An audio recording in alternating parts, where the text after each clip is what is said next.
left side. She doesn't even look at her, waves her hand as if to say, I don't care about you, I'm not defending you. Say that she quotes, "That's one reason I hate the internet now, because of that situation. Like, I got bashed, I got bullied, I got called all these things that I wasn't. I don't know. It was just things like that. And I just think I wanted to quit basketball at that time. And I just wanted to go into this little bubble of isolation and just be by myself." We all saw the clip. The entire world saw the clip.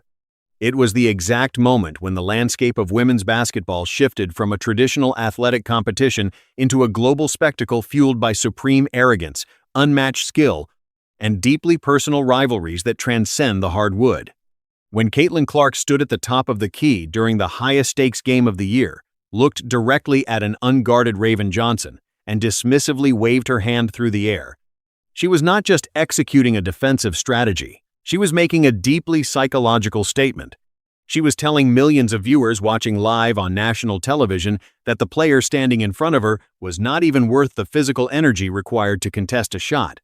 It was a humiliating, devastating public execution of a rival's offensive credibility, broadcast in high definition for the entire sporting world to witness and scrutinize. It became the most viral moment in the history of the sport, instantly transforming into an internet meme that was shared, analyzed, and weaponized relentlessly across every single social media platform imaginable. The internet laughed. The sports pundits debated the sportsmanship of the gesture on every morning television program. But behind the digital screens, away from the roaring crowds of the arena and the endless highlights, that singular gesture nearly destroyed a young woman's entire career. The mental toll of becoming the punchline for the biggest star on the planet is something that absolutely no athlete is ever truly prepared for. And Raven Johnson openly admitted that the viral humiliation pushed her to the absolute mental and emotional brink. During a highly emotional and incredibly raw podcast interview that surfaced later, she confessed the dark truth. She entered a dark depression. She felt as though she could not escape the mockery, as the internet algorithm continued to feed that specific clip to millions of timelines day after day. She genuinely contemplated walking away from the game of basketball forever, crushed under the suffocating weight of a public humiliation that the internet simply refused to let her forget. That is the devastating, uncompromising power of the modern digital spotlight. But instead of breaking under that immense pressure, Raven Johnson made a decision that would redefine her legacy. She used that dark period to completely rebuild herself from the ground up. She channeled that anger, that deep embarrassment, and that lingering trauma into an obsessive work ethic. She transformed herself into one of the most terrifying, suffocating perimeter defenders in the entire country.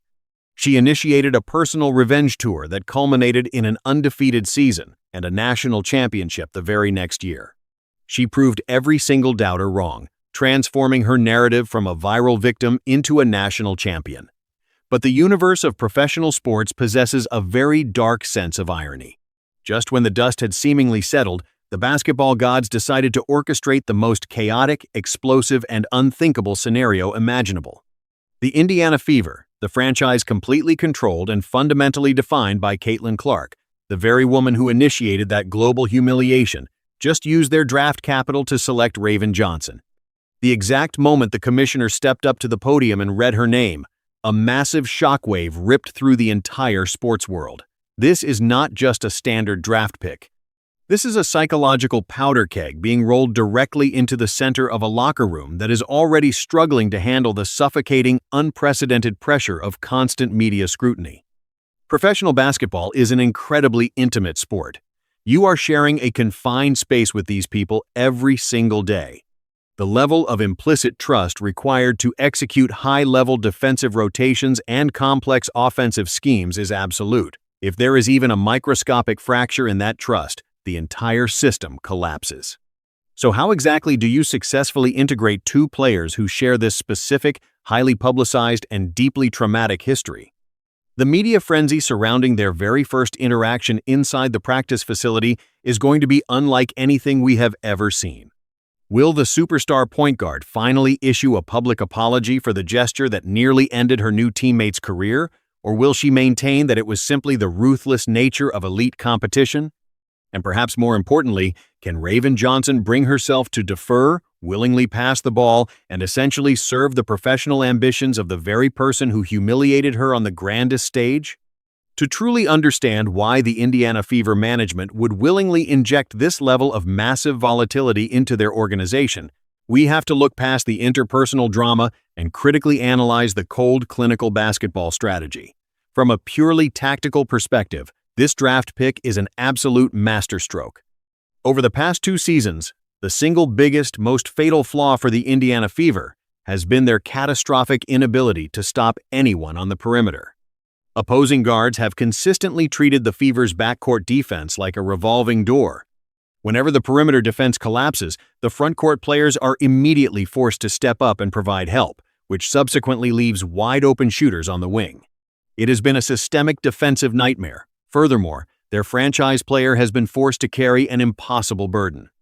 Not only is she expected to generate 80% of the team's entire offensive output, but she has also been forced to expend massive amounts of physical energy chasing fast guards on the defensive end. It is a proven recipe for severe physical exhaustion and late-game burnouts. By drafting Raven Johnson, the coaching staff is making a massive, calculated gamble. They believe that if they can deploy a defensive bulldog, a player who views every single defensive possession as a personal street fight, they can completely transform the entire identity of the team. They want Johnson to pick up the opposing team's primary ball handler full court. If she can successfully absorb that massive defensive burden, she completely shields the franchise superstar, allowing her to conserve her vital energy for absolute offensive devastation. It is a brilliant theory. But the game of basketball is not played on a coach's whiteboard. It is played by human beings with massive egos and very long memories. If the coaching staff is wrong in their assessment, this locker room will brutally devour itself from the inside out before the season even hits its peak. But this explosive draft selection is truly only the tip of the iceberg. While the fans are debating the new teammate dynamic, a massive, bombshell investigative report has just completely detonated the biggest, most controversial storyline of the past year. For the last 12 months, the entire narrative surrounding the Rookie of the Year award has been a story of extreme disrespect and corporate sabotage. When Caitlin Clark was officially handed her award, there was absolutely no celebration. There was no grand press conference. There was no customized trophy presentation on national television. Instead, the league office simply posted a generic digital graphic and released a short video of a phone call. The backlash from the public was instantaneous and completely nuclear. The commissioner of the league was publicly accused of being aggressively petty and deliberately attempting to suppress the very superstar who was finally making the league profitable.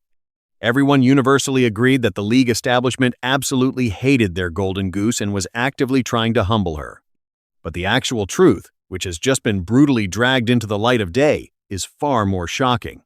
According to heavily verified leaks originating from an explosive new investigative sportsbook, the league office actually did have a massive, highly expensive, fully funded plan to celebrate the award. The executives in New York fully recognized the historical magnitude of the moment. They had painstakingly drafted a comprehensive media rollout that included a dedicated press conference in the heart of Indianapolis. More importantly, they had successfully coordinated and officially booked a live, sit-down national television interview on Good Morning America. The league was completely ready to pull out all the stops. But the unprecedented offer was outright rejected. And it was not rejected by the league's detractors. It was explicitly rejected by the Indiana Fever's own front office executives. They literally looked at millions of dollars in free national exposure. They looked at an unprecedented, historic marketing opportunity, and they simply said no. When this reality finally hit the public consciousness, the confusion immediately turned into absolute, unbridled rage. Why on earth would a professional sports franchise deliberately and actively sabotage a national television celebration of their own franchise player? The answer reveals a deeply toxic and insecure environment that had been silently festering inside the Fever's facility. Deeply embedded sources have revealed that the front office was absolutely terrified of completely alienating the veteran players inside their own locker room.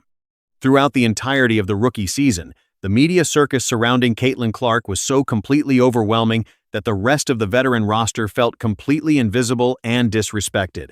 They were treated as mere background extras in a massive reality television show centered entirely around one single person, The front office, in a terribly misguided attempt to foster a cohesive team culture, made a conscious executive decision that elevating one player to the level of a global deity would permanently fracture the locker room dynamics. They were utterly paralyzed by the fear of internal jealousy. They genuinely believed that a solo Good Morning America national press tour would destroy whatever fragile chemistry they had managed to build. So they opted for the quiet phone call. They deliberately threw the entire league under the bus, allowing the commissioner to absorb an entire year of toxic public hatred while they secretly hid in their offices. This revelation has caused a catastrophic shift in the fan base's loyalty. The management team is no longer viewed as protective guardians. They are now overwhelmingly viewed as absolute, calculating saboteurs. They are seen as completely incompetent executives who are entirely detached from the reality of modern sports marketing. You do not build a generational dynasty by intentionally hiding your once-in-a-lifetime superstar in the shadows just to protect the fragile egos of veteran role players. You build a dynasty by fully leaning into the phenomenon. The front office has effectively lost all credibility with the public, and they are now operating under a suffocating microscope of intense suspicion. This massive, self-inflicted public relations disaster makes their aggressive off-season roster moves even more critical. Because while the front office was busy failing miserably off the court, the coaching staff finally realized that their approach to protecting their superstar on the court was equally disastrous. During the previous season, the franchise player was subjected to a level of sustained, highly coordinated physical punishment that often crossed the line from aggressive basketball into outright physical assault. Opposing teams quickly realized they simply could not match her skill, so they resorted to extreme physical intimidation tactics. They implemented defensive strategies that specifically involved delivering brutal, bone-jarring off-ball body checks and committing incredibly hard fouls whenever she attempted to drive into the paint. It was a clear, unspoken, league-wide mandate to physically wear down the phenomenon. And the absolute most damning part of this entire ordeal was that her own team did absolutely nothing to stop it. They were constructed as a finesse-oriented team that completely lacked the physical size and the emotional temperament to fight back. They simply did not have a dedicated enforcer on the payroll. They simply watched their franchise player get violently knocked to the hardwood night after night, looking at the referees for help instead of taking the situation into their own hands. That era of passivity has officially and violently come to an end. Recognizing the catastrophic failure of their previous roster construction, the management team has executed a dramatic pivot. They have deliberately utilized their salary cap space to recruit players who can only be described as traditional, old-school enforcers. They specifically targeted athletes who are notoriously known for their raw physical strength and their absolute refusal to ever back down. The absolute centerpiece of this new militant physical strategy is the re-signing of Sophie Cunningham. If you truly understand the dark arts of professional basketball, you understand exactly why Sophie Cunningham is on this team.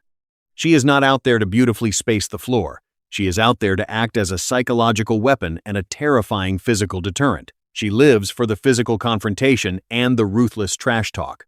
The front office realized her absolute necessity after a violent incident last season where an opposing guard delivered a cheap, blindside hit directly to Caitlin's face.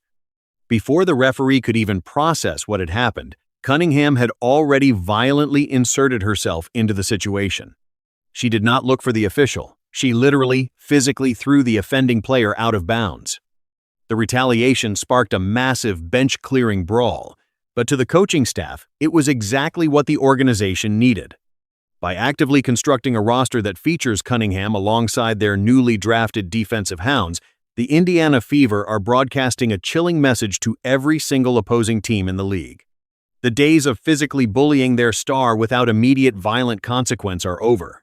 If you take a cheap shot, you are no longer dealing with the officiating crew. You are going to deal directly with the enforcers. You are going to get hit back, and you are going to get hit substantially harder. This shift from a soft, easily bullied squad to a physically dominating unit has completely captivated the local fan base. They are actively building a protective wall, a formidable physical barrier composed of tough, unforgiving athletes whose primary job is to ensure that the franchise player can operate freely without the constant fear of intentional injury. This newfound physical protection seamlessly integrates with the final development heading into the new season, a complete, ground-up tactical evolution of the team's entire offensive system.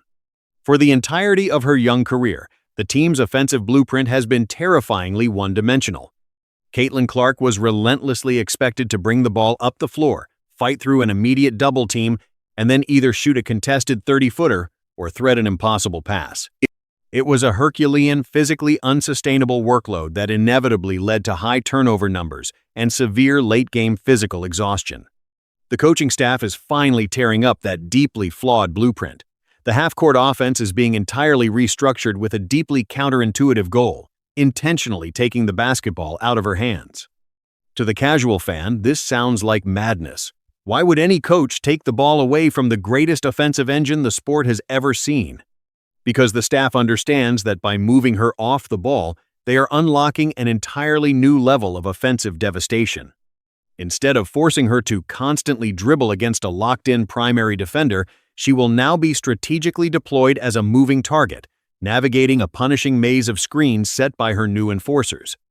She will be running endlessly, mimicking the stamina of a marathon runner. Imagine trying to chase the most lethal shooter in the world through a literal maze of brick wall screens, only for her to catch the ball in perfect rhythm with an absolute sliver of daylight. This system is modeled on the dynasty-building motion offense of the Golden State Warriors. It is designed to maximize efficiency, reduce the physical wear and tear on her body, and create a permanent state of chaos for the opposing defense. When you synthesize all of these unprecedented, highly volatile storylines converging at once, you are left looking at the most fascinating sports experiment of the modern era. The stakes have never been higher.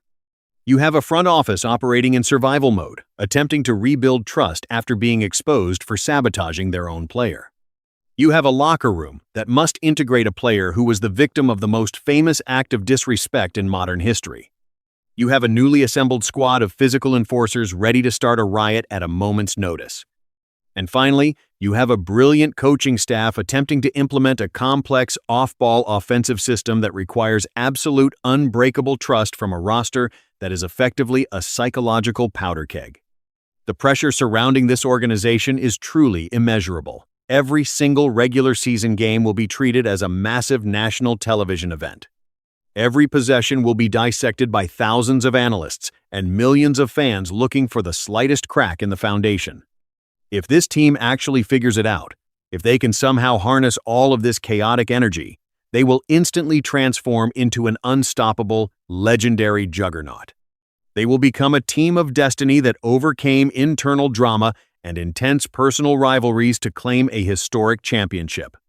But if they fail, if the dark, resentful history between the key players proves simply too toxic, if the enforcers cross the line too often, and if the front office's fragile house of cards finally collapses, it will go down as the most spectacular organizational implosion in the history of professional sports. There is absolutely no comfortable middle ground. There will be no quiet moments in the season ahead. The drama has already reached an absolute boiling point, long before a single basketball has even been bounced in training camp. The narrative stage has been perfectly set. The emotional actors are all in place, and the entire sporting world is watching to see if this grand, dangerous human experiment will result in the glorious birth of an iconic dynasty or absolute irreversible destruction. This is no longer just a simple game of basketball. This is high-stakes human drama, and we all have front-row seats to witness the greatest show on earth unfold right before our eyes.